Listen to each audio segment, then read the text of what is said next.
How to paint a tree. I had a flock of chickens, and something kept getting at them during the night. It would only take one bird, no remains, so I assumed it was a fox. My family went on vacation, so I decided to stay up in the barn for the night to see if I could catch what was getting them. That night every chicken roosted for the evening in the bushes around our house. It was as if they knew I was going to catch the thing, so they helped me out by letting me sleep in the house.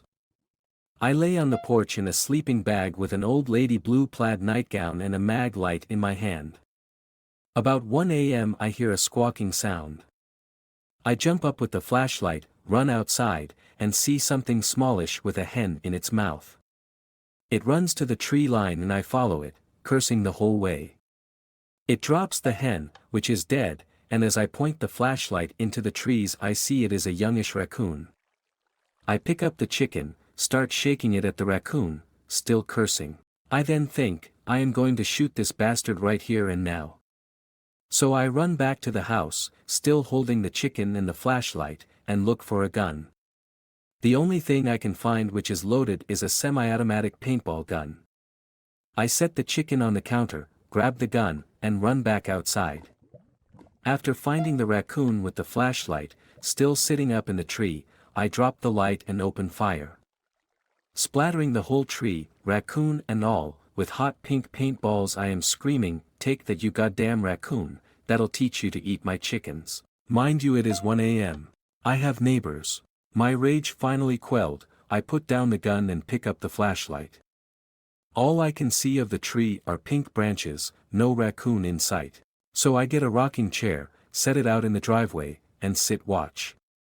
At some point one of the hens started slipping on a trash can lid she was perched on, so I picked her up and put her on my lap. I stayed that way, sitting in a rocking chair in my blue plaid nightgown in my driveway with a paintball gun and a mag light, a hen on my lap, for the rest of the night. That little raccoon never came back. Today I messed up by throwing my steak out a window. Last night, my wife's boss from her brand new job invited us over for dinner. On the drive over, my wife reiterated many times to me just how important it was to make a good impression. I scoffed and arrogantly informed my silly wife that I always make good impressions. My wife's boss is a single lady in her 50s, so it was just the three of us. We chit-chat over drinks and salads and seemed to really be hitting it off. She laughed at my well-timed, perfectly appropriate jokes and my wife seemed pleased. Soon she brought out the main course, a nice big juicy steak for each of us. As I began to cut into my steak, I was discouraged to discover how undercooked this steak was. Now, I've had my fair share of rare steak. I prefer medium, but I can handle rare. This was several minutes on a hot grill short of rare. I probably could have resuscitated the cow had I tried. Instead, I sat there fidgeting with my knife and fork, worrying about how I was going to get away with not eating this steak. Claim veganism? No, I'd already feigned great enthusiasm upon seeing the steak. Just then, our hostess excused herself to the kitchen to take care of some dessert preparations. As I looked across the fancy dining room table at the open window of this third-story apartment, a cartoon light bulb appeared over my head. I knew I had to be decisive, realizing that she could return at any moment. I committed. I grabbed the steak with my hand, gently shook off the juice and executed a perfect throw right through the center of the open window. Here's the big time fool. The window wasn't open. It was the cleanest freaking window you've ever seen in your life. That is, until my mostly raw slab of steak slammed up against it and slowly slid down, leaving a trail of bloody juice in its wake. My wife, whose steak was a nice medium rare and was unaware of my predicament, turned, jaw dropped, and stared at me like I was an alien from another planet. This look then slowly morphed into more of a "there is no place on this planet you can ever hide from me" expression of demonic anger. My wife's boss heard the thud of the steak on window impact and came quickly. She took in the scene, the steak sitting on the window sill, the blood trail, my empty plate, and then gave me an inquisitive, puzzled look. I just didn't know what to say. It felt like a minute of silence, but was probably 3 or 4 seconds. Finally, the best I could manage was, I'm so sorry. I am such a klutz. I don't know. I was just cutting it. And, it slipped, just ask my wife, I really am a klutz, right honey? No help coming from that direction. I will clean this up. I can't believe this. I am so sorry, etc. etc. Both women continued to stare at me like I had escaped from the loony bin, as I smeared the blood around the window with my cloth napkin, dusted off the steak, and continued to mutter my incoherent explanation.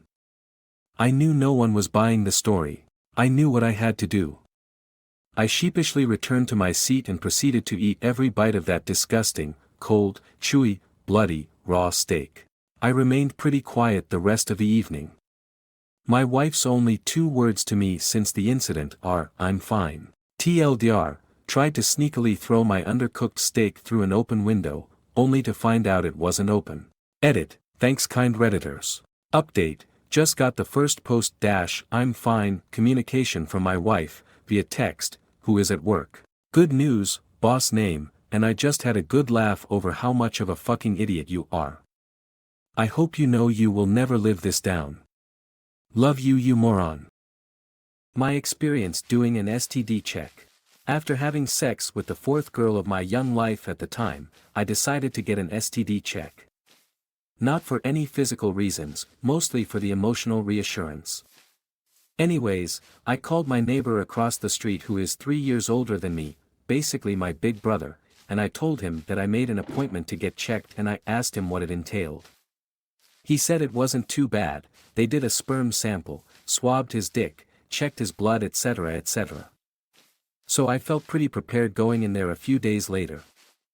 On my way to the clinic I was feeling pretty nervous to ejaculate in a cup but I reassured myself that it was going to be fine. When I finally got there, an older lady called my name and handed me a clear cup and escorted me to the restroom and said, please go in here. I was picturing more of a comfortable room where I could do my private thing of choking my chicken but I thought screw it, the bathroom will suffice. I remember looking around for some material because my neighbor said that they provide you with some but there was nothing. I remember thinking what the freak, this place just expects us to use our imagination. Disappointed, I said oh well, not like I haven't used just my imagination before. So I began, over the sink, anyways I remember amazingly rubbing one out pretty fast, almost too fast, so I thought that I'd wait in there an additional 10 minutes because I didn't want her to think that I was some type of freak. After waiting in there for what felt like an eternity I finally handed my semen-filled cup back to the old lady nurse who acted impatient and upset that I took so long. I began following her down the hallway. The woman set the cup on this desk table thingy, looked at it, and then picked it up again and she jiggled the cup a little bit. She stopped, I held my breath as I looked at her face as I saw it turn from confusion to sheer horror. She turns to me and goes, sir, we only needed your urine. I will never forget the feeling that I had at that very moment. My face got red, I felt immediately hot, my legs felt weak. I just wanted to get the fuck out of there. There have been so many embarrassing moments in my life but luckily I can think pretty quickly on my feet and I can dig my way out of most uncomfortable situations. As for this moment, there was no fucking shovel in sight for me to dig myself out of. Nothing to say, nothing to do, I just stood there terrified. I just jizzed in a fucking urine sample cup and now this poor elderly woman who was probably months away from retirement was now horrified and confused as she was gripping a hot cup of my potential babies. I'm guessing the clinic never trained her for situations like this. Even if she had made a joke to lighten the mood it would have been better, it would have killed the tension in the room.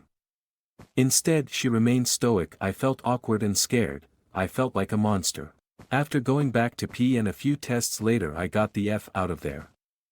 After much reflection though, I now think that she deserved it. Because honestly, yes I did assume that she wanted a sperm sample but the woman never specified what she wanted.